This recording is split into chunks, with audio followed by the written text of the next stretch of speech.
They laughed at him for being old, but in seconds, silence fell because history had just walked into their gym. The black belts thought it would be funny to test the quiet old man who sat at the edge of the mat. "Hey, sir, want to show us a move?" one of them joked, drawing laughter from the group. His name was Adam, 62 years old, dressed in plain slacks and a worn jacket. Most thought he was just another retired worker, killing time. But the way he rose from his chair, the stillness in his eyes, carried a weight no one in that gym could recognize. What followed that night would leave them silent and change them forever. Welcome to Stories from Veterans. Before we begin this story of silence, skill, and forgotten legend, tell me in the comments, where are you watching from today? And if you believe stories like this need to be remembered, hit that subscribe button and help us make sure they are. The martial arts school in Cedar Falls was full that Saturday morning. Parents sat on folding chairs along the wall, watching their children train. At the far end of the mat, a group of young black belts had gathered, laughing between drills. Their voices carried confidence, arrogance polished to a shine. By the entrance, an older man leaned quietly against the wall. His name was Adam, 61 years old, gray hair cropped short, his frame lean but not frail. He wore a plain flannel shirt tucked into faded jeans, boots scuffed from years of use. To most, he looked like any tired grandfather waiting for a ride home.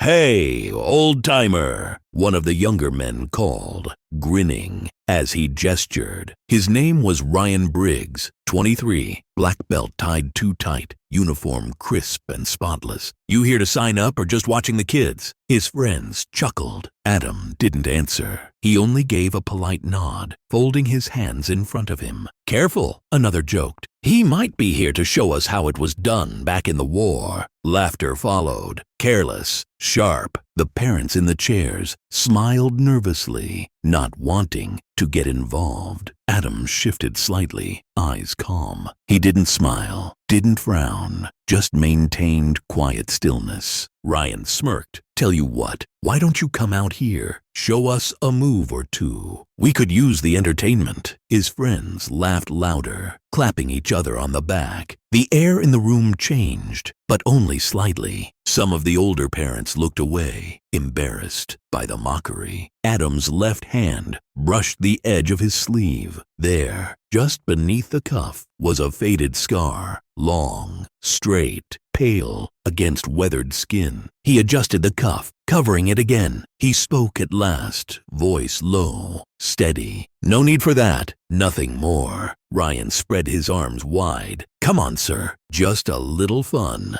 We'll go easy on you." The last words carried a sting. Adam looked at the mat. Then he looked at Ryan. His eyes lingered just a moment too long. The laughter thinned, though no one could have said why. The first crack. The students returned to their drills, but their glances kept slipping back toward the old man at the wall. Something in his stillness unsettled them. Adam shifted his weight just slightly, one boot heel clicking against the floor. The black belts glanced at each other, uneasy now. The next drill ended, and the younger black belts gathered near the center of the mat. Their chatter grew louder, deliberate, as though to draw the old man back into their game. Ryan wiped his forehead with his sleeve, grinning at his friends. "He's tough, though. Didn't even flinch. You sure you're not secretly training somewhere, sir?" His voice dripped with mock respect. Adam didn't answer. He simply tucked his hand away again, shoulders square, gaze calm. But Daniel, a boy on the bench, leaned forward. He had seen the glint of metal in Adam's pocket. He had seen the way Adam's hand touched it, not like a nervous habit, but like a ritual. Respectful, heavy. The gym's head instructor, Master Alvarez, stood at the edge of the training area. He was a compact man in his 40s, with graying temples and scars on his knuckles from years of hard training. He had been watching Adam as much as his students, and what he saw troubled him. The way Adam moved, even while standing still, carried something familiar, a kind of stillness that Alvarez had seen before in men who had learned to survive by reading danger before it announced itself. Master Alvarez called for demonstrations. Who wants to show proper takedown form? Ryan's hand shot up immediately. He needed to reassert himself, to remind the room who belonged here. He chose Marcus, a stocky student, as his partner and moved to the center of the mat. "Watch this," he said, loud enough for everyone to hear. His eyes flicked toward Adam as he spoke. Adam didn't respond. His expression remained unchanged. Ryan executed the takedown flawlessly, or so he thought. Marcus hit the mat hard, and Ryan stood over him, chest puffed with pride. He turned toward the crowd, waiting for applause. It didn't come. Instead, a voice, quiet but carrying across the room, spoke from the wall. "Your base was too wide." Ryan froze. The words came from Adam. "Your opponent could have countered if he'd shifted his weight." Before Ryan could react, Marcus, still on the ground, tested the observation. A quick twist of his hips, a grab at Ryan's ankle. Ryan toppled, landing hard beside his partner. The gym erupted in surprised murmurs. Parents leaned forward. Students whispered excitedly. Ryan scrambled up, his face burning red. He stared at Adam, who had not moved from the wall, who had spoken fewer than 10 words, yet had just dismantled Ryan's technique from across the room. "Lucky guess," Ryan muttered, but his voice lacked conviction. Adam met his eyes briefly, then looked away. The dismissal was gentle but complete. The challenge accepted. The tension in the gym shifted like a weight sliding downhill. Ryan stood in the center of the mat, fists clenched at his sides, his pride bleeding through the cracks of his forced smile. Adam remained at the wall, hands clasped loosely behind his back. His breathing was steady, controlled. To most, he looked unchanged, but those who watched closely noticed the way his eyes had sharpened, not with anger, but with focus. "I'm serious," Ryan said, his voice rising. "If you think you can do better, step out here. Show us." The challenge hung in the air. Parents shifted uncomfortably in their seats. A few shook their heads, sensing this had gone too far. Master Alvarez started to speak. "Perhaps we should—" "No," Adam said quietly. His first full word since the correction. The single syllable carried enough weight to silence the room. He stepped away from the wall. The gym fell completely quiet. Even the children stopped fidgeting. Adam moved with deliberate calm, each step measured and precise. He didn't rush, didn't hesitate. He simply walked toward the mat like a man, approaching work he had done 1,000 times before. "1 round," Adam said, his voice carrying clearly across the gym. "When it's done, you apologize." The words weren't angry. They weren't threatening. They were simply factual, spoken with the certainty of a man who knew exactly how the next few minutes would unfold. Ryan swallowed hard, but nodded. His pride had carried him this far. There was no backing down now. Adam settled into a stance that no one in the gym recognized. His feet were shoulder-width apart, knees slightly bent. His hands hung loose at his sides, but there was something coiled about his posture, like a spring wound tight, but hidden beneath stillness. Harold, an old police officer in the corner, leaned forward on his cane. His eyes widened as memory clicked into place. "Dear God," he whispered to himself. That's not karate." The dance of shadows. The two men faced each other. Ryan bounced slightly on the balls of his feet, trying to shake off his nerves. His training told him to circle, to probe, to find an opening. Adam didn't move. He waited. Ryan lunged forward with a quick jab. testing Adam's reflexes. His fist cut through empty air. Adam had shifted, barely visible movement, just enough to make Ryan miss completely. The crowd gasped softly. Ryan reset, circling to his right. He tried again, this time with a combination. Left jab, right cross, low kick. All of it met nothing but air. Adam moved like water, flowing around each strike without apparent effort. He never lifted his hands to block. He simply wasn't where the attacks landed. After the third miss, Ryan paused, breathing harder than he should have been. Sweat beaded on his forehead. He had thrown his best combinations, moves that had earned him his black belt, and none of them had even touched the old man. "Come on," Ryan panted. "I fight back." Adam's voice was calm, almost conversational. "I am fighting. You're just not ready for it yet." Before Ryan could process the words, Adam moved, not toward him, but around him. A single step, perfectly timed, that put him at Ryan's side rather than in front of him. Ryan spun to follow, but Adam was already moving again. Another step, fluid and precise, that kept him just out of reach while somehow making Ryan stumble over his own feet. The gym watched in stunned silence as Ryan began to unravel. His attacks grew wilder, more desperate. His form broke down. His breathing became ragged. And Adam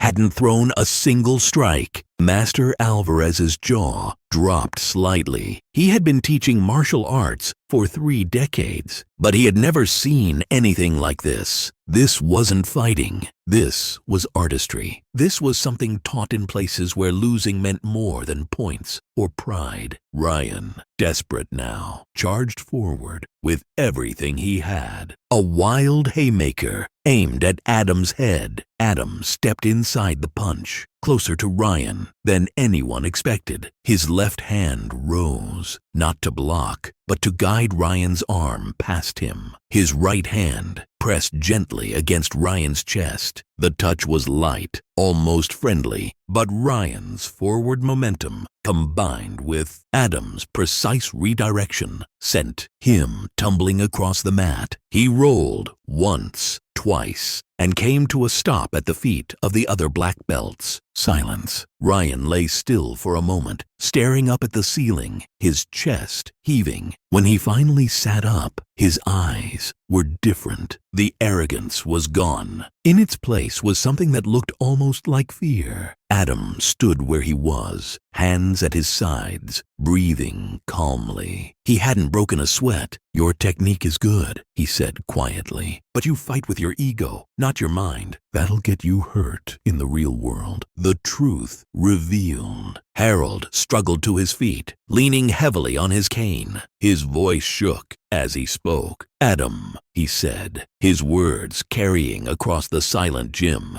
"Commander Adam, Delta Force." The name hit the room like a physical blow. Several people gasped. Master Alvarez's eyes widened in recognition. Adam turned toward Harold, his expression unreadable. "That was a long time ago." "Not so long that we've forgotten," Harold replied. "Kandahar, 1989. Operation Silent Thunder. You brought back 12 men when the brass said they were already dead." Adam's jaw tightened almost imperceptibly. "I brought back 11. One didn't make it home." The correction was quiet, but it carried the weight of decades. Harold nodded, tears in his eyes. "The one who didn't make it. He was my nephew." Adam's composure cracked just slightly. His hand moved to his pocket, fingers finding the dog tag he carried. The metal was warm from his body heat, familiar and painful. "Danny Morrison," Adam said softly. "He was a good soldier, a good man." Harold's voice broke. "You carried his body 12 miles through enemy territory. You could have left him, could have moved faster, without the weight." "No," Adam replied simply. "I couldn't." The gym had become a cathedral of silence. Even the youngest children seemed to understand they were witnessing something sacred. Ryan, still sitting on the mat, looked up at Adam with new eyes. The mockery, the challenges, all of it seemed obscene now in the face of what they had just learned. "Sir," Ryan said, his voice barely audible, "I'm sorry. I didn't know." Adam looked down at him, and for the first time, his expression softened. "You weren't supposed to know. That's how it was designed." He extended a hand to help Ryan to his feet. The younger man took it, and Adam pulled him up with surprising strength, the weight of memory. "You have good instincts," Adam told him, "but you need to learn when not to use them. Real combat isn't about proving yourself. It's about coming home." Ryan nodded, unable to speak. Adam turned to address the room. His voice was quiet, but it carried to every corner. "I came here tonight because my granddaughter trains here. I wasn't looking for a fight. I've had enough fights for one lifetime." He paused, his eyes moving across the faces staring back at him. But sometimes the fight finds you anyway. And when it does, you remember what you learned in harder places than this." As Adam spoke these words, the gym door opened quietly. A small figure slipped inside, moving with careful steps. It was Sarah, Adam's 8-year-old granddaughter, still wearing her white belt from the children's class. She ran to him, her white belt fluttering behind her as she crossed the mat. Adam caught her in his arms, lifting her easily. The transformation was immediate and complete. "Grandpa!" she called, throwing her arms around his neck. "I wanted to see what you were doing." Everyone looked so serious. Adam's eyes softened as he held her. The room watched this tender moment, seeing another layer of the man they thought they had understood. "I was just talking with some nice people," Adam told Sarah, though his eyes remained on the assembled crowd. "We were discussing the importance of respect," but Ryan, now standing and somewhat recovered, found his voice again. "Sir, with respect, wouldn't that knowledge make us better martial artists?" Adam studied him for a long moment. In Ryan's question, he heard echoes of his younger self, hungry for purpose, eager to prove himself. "Walk with me," Adam said finally. He led Ryan to the edge of the mat, away from the crowd. Sarah stayed close to her grandfather's side, sensing the gravity of the moment. "You want to know what I learned?" Adam's voice was low, meant only for Ryan's ears, though in the silence of the gym, others caught fragments. "I learned that every technique has a cost. Every skill you develop in violence takes something away from you in peace." He gestured toward the other students. These young people laugh together. They compete without hatred. They push each other to be better without trying to destroy each other. That's precious. That's what I fought to preserve. Ryan's brow furrowed. "But sir, what if they face real danger someday?" Adam's hand found Sarah's shoulder again, protective and gentle. "Then they'll learn them the way I did, in necessity, not in preparation. And they'll pay the same price I paid." He looked directly into Ryan's eyes. "Do you want to know what that price was?" The dog tag story. Adam reached into his pocket and withdrew the dog tag he had been touching throughout the evening. It was worn smooth, the edges rounded from years of handling. He held it up so Ryan could see the name etched into the metal. "Morrison, D. James." "Danny Morrison," Adam said quietly. 19 years old when he died. He was going to propose to his girlfriend when we got back from that mission. Had the ring in his gear, showed it to everyone on the transport over. Adam's voice remained steady, but something in his eyes changed. A heaviness that spoke of sleepless nights and memories that wouldn't fade. "He died because I made a choice. I could have called for extraction when we first hit resistance, could have aborted the mission and saved my men. But I thought we could push through, thought the objective was worth the risk." Sarah looked up at her grandfather, sensing the pain in his voice, even if she didn't understand the words. She slipped her small hand into his free one. 11 men came home that day, Adam continued. Danny didn't. And every technique I used tonight, every skill that impressed you, I learned with his blood on my hands. The gym had fallen into absolute stillness. Parents covered their mouths, tears in their eyes. Students stared with new understanding of what they had witnessed. So when you ask if you should learn what I know, Adam said, his voice barely above a whisper, ask yourself if you're willing to pay that price. Ask yourself if you can carry that weight for the rest of your life. Ryan's face had gone pale. He looked down at his hands, then back at Adam. I don't think I understood what I was asking for. No, Adam agreed. You didn't, and that's exactly as it should be. He tucked the dog tag back into his pocket, his movements careful and reverent. Danny Morrison should be here tonight, watching his own children learn martial arts. He should have grown old and gray like me. Instead, he's carried in my pocket, and everything I do is shaped by his absence. Harold approached slowly, his voice thick with emotion. Sir, we had no idea the way you moved tonight, the control you showed. Adam's smile was sad, but genuine. It was training, just not the kind anyone should want. The gentle departure. He looked around the room one more time. You're good people. Your children are learning important things here. Discipline, respect, perseverance. Don't let them learn what I learned. Don't let them pay what I paid. Harold struggled to his feet again. He called out, his voice thick with emotion. Danny would be proud to know you still carry him with you. Adam stopped, but didn't turn around. His shoulders tightened slightly. I carry all of them, he said quietly. Every single day, as Adam prepared to leave with Sarah, Master Alvarez approached him one final time.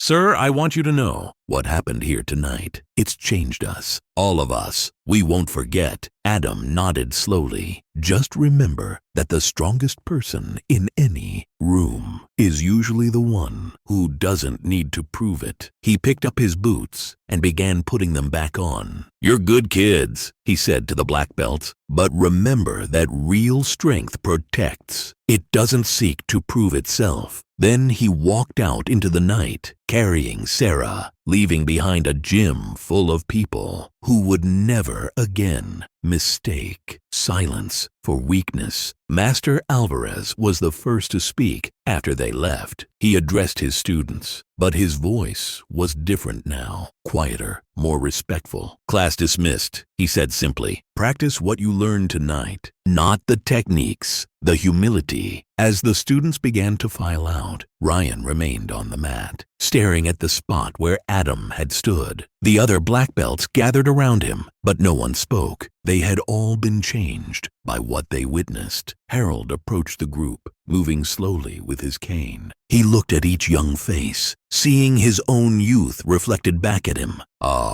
Boys, he said finally, you just met a genuine hero. They don't make them like that anymore. Be grateful you had the chance. What did he do over there? Marcus asked quietly. Harold was quiet for a long moment. Then he spoke, his voice heavy with memory. It and things that let the rest of us sleep peacefully at night. Things that cost him more than you could imagine. He turned to Ryan specifically. You challenged a man who earned the right to silence through blood and sacrifice. Remember that. Remember how he could have hurt you, but chose not to. That's what real strength looks like. The transformation. The next morning, Alvarez hung a small plaque near the entrance to his gym. It read simply, "True strength protects. It does not seek to prove itself." He He never told anyone about the dedication, but everyone who entered the gym afterward felt its truth. Several weeks later, the gym received an unexpected delivery, a wooden box, simple and unadorned, with no return address. Inside was an American flag, folded in military fashion, and a handwritten note that read simply, "For the next generation, may they never need what I learned."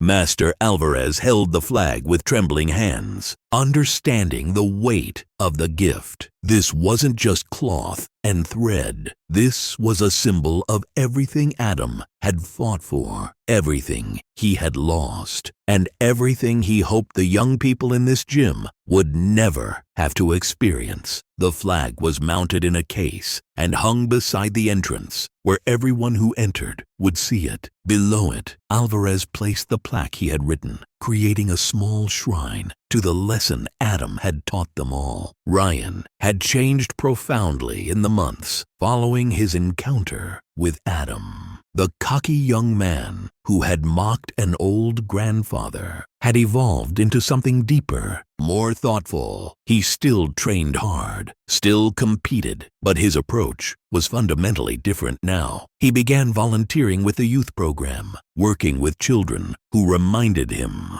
of Sarah. When new students showed arrogance or disrespect, Ryan would share the story of Adam, not to humiliate them, but to help them understand that true strength was measured not in what you could do to others, but in what you chose not to do. A new challenge arrives. One evening, several months later, a new student joined the group. He was older than most, perhaps in his 30s, with a rigid posture that suggested military background. His name was Jake Patterson, and he had recently moved to Cedar Falls after retiring from the Army. Jake trained quietly for several weeks, demonstrating competent but unremarkable skills. But something about him reminded the longtime members of that night months earlier. It was the way he moved during free sparring, too controlled, too precise. During a routine sparring session, Jake's control slipped. His partner executed a move that Jake apparently interpreted as a threat. His response was immediate and devastating. In less than 2 seconds, he had his partner pinned in a chokehold that would have been lethal if maintained. The gym erupted in chaos. Master Alvarez rushed forward, calling Jake's name sharply. Jake released his partner immediately, his face pale with shock. He stared at his hands as though they belonged to someone else.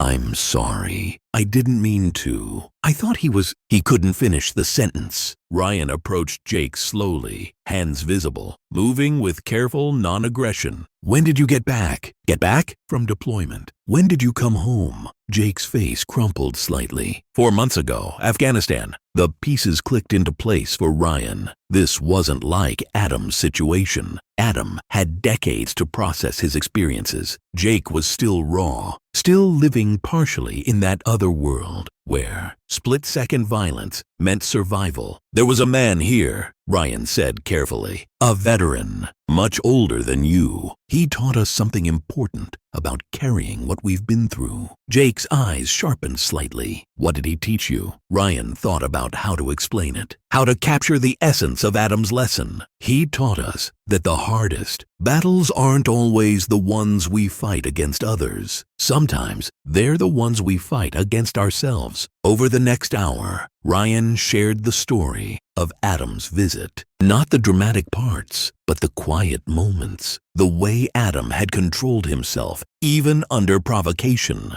The way he had demonstrated strength through restraint rather than action. Jake listened intently, his breathing gradually steadying as he recognized parallels to his own situation. This man, Jake said finally, Adam, do you think he would talk to me? The bridge between warriors. The next day, Ryan visited Harold at his home. The old police officer lived in a modest house, surrounded by mementos from his years of service. Photos covered the walls, and prominently displayed was a framed picture of his nephew, Danny Morrison, in military dress. Ryan explained the situation with Jake, describing the incident and the young veteran's obvious struggle. Harold listened thoughtfully. "You want me to reach out to Adam?" Harold asked finally. This Jake, he needs help, and I think Adam might be the only one who could really understand what he's going through." Harold was quiet for a long moment, his fingers tracing the edge of Danny's photograph. "Adam doesn't owe anyone anything. He's earned his peace. I know, but I also remember what he said about carrying all of them. Maybe helping Jake would be a way to honor that." Harold studied Ryan's face, seeing the sincerity there. It reminded him of the kind of character that Adam himself would respect. "I'll make some calls," Harold said finally. "No promises, but I'll see what I can do." 2 weeks later, Jake was at the gym early, working alone on basic forms. His movements were still too sharp, too military, but he was trying to adapt. The front door opened quietly, and Jake glanced up. An older man entered, wearing casual clothes, flannel shirt, faded jeans, worn boots. He moved with the unhurried pace of retirement, but something about his posture caught Jake's attention. The man signed in at the front desk and looked around the gym. His gaze found Jake immediately, studied him for a moment, then looked away. But Jake felt recognition in that brief assessment. Master Alvarez approached the man,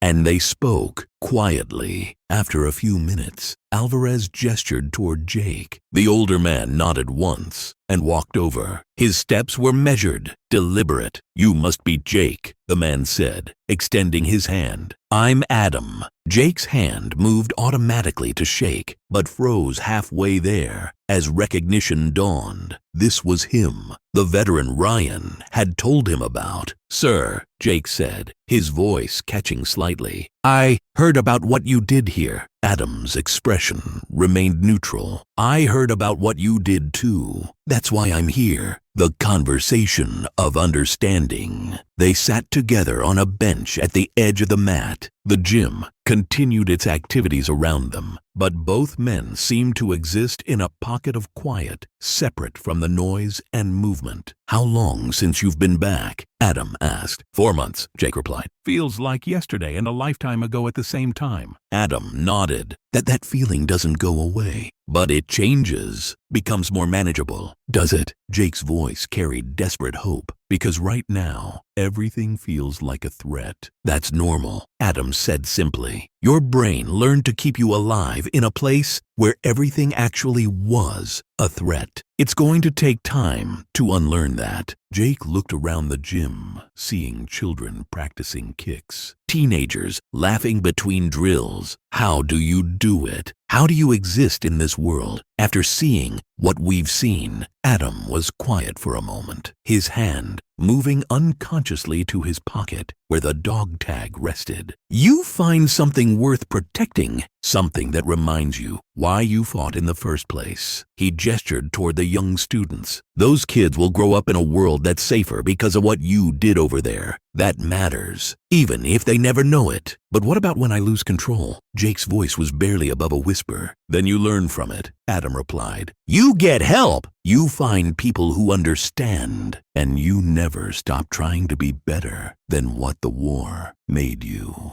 Their conversation continued for nearly an hour. Two veterans separated by decades, but united by shared understanding. Adam spoke about his own struggles in the years following his discharge, the nightmares, the hypervigilance, the difficulty connecting with people who had never seen combat. As their conversation wound down, Adam reached into his jacket and pulled out a business card, worn as though it had been carried for years. "She helped me," Adam said, offering the card to Jake. "Took years, but she helped me understand that getting help isn't weakness, it's maintenance." Jake took the card, studying it carefully. "Will it really help?" "I don't know," Adam replied honestly, "but I know that trying to carry it alone doesn't work. He stood, preparing to leave. Jake, what you're going through, it's not your fault. The training that's causing problems now is the same training that kept you alive over there. Be patient with yourself while you learn to adjust it. Jake nodded, clutching the business card. Sir, thank you for coming. I know you didn't have to. Adam paused, looking back at him. Yes, I did. We don't leave our people behind. Not on the battlefield, and not when they come home. As Adam walked toward the exit, Jake called out one last question. Sir, does it get easier? Adam stopped, considering his answer carefully. It gets different. The weight doesn't go away, but you get stronger at carrying it. And you learn to share the load with people who care about you. The ripple effect. After Adam left, Jake sat alone on the bench for a long time. Around him, the gym continued its evening routine. For the first time since his return, Jake felt like he might eventually find his place in this normal world. The story of Adam's visit became part of the gym's culture. New students heard about it from older ones. Parents shared it with other parents. The tale evolved in the telling, but its core remained constant. The reminder that heroes often look nothing like what we expect. Ryan changed permanently. His training became more thoughtful, less ego-driven. He began helping younger students, not to show off his own skills, but to genuinely guide them. When newer black belts became too cocky, he would tell them about the night a grandfather taught him humility without throwing a single punch. Jake made his first appointment with the counselor Adam had recommended. His progress wasn't linear. There were setbacks, moments when his training overrode his intentions, but each week brought small improvements. Most importantly, Jake learned to forgive himself for being human. The gym had become more than a martial arts school. It had become a sanctuary for those learning to transform their hardest experiences into wisdom they could share with others. And at the center of it all, invisible but ever present, was the memory of a quiet grandfather who had reminded them all what true warriors really looked like. Adam never returned to the gym in person, but his influence continued to shape every interaction, every lesson,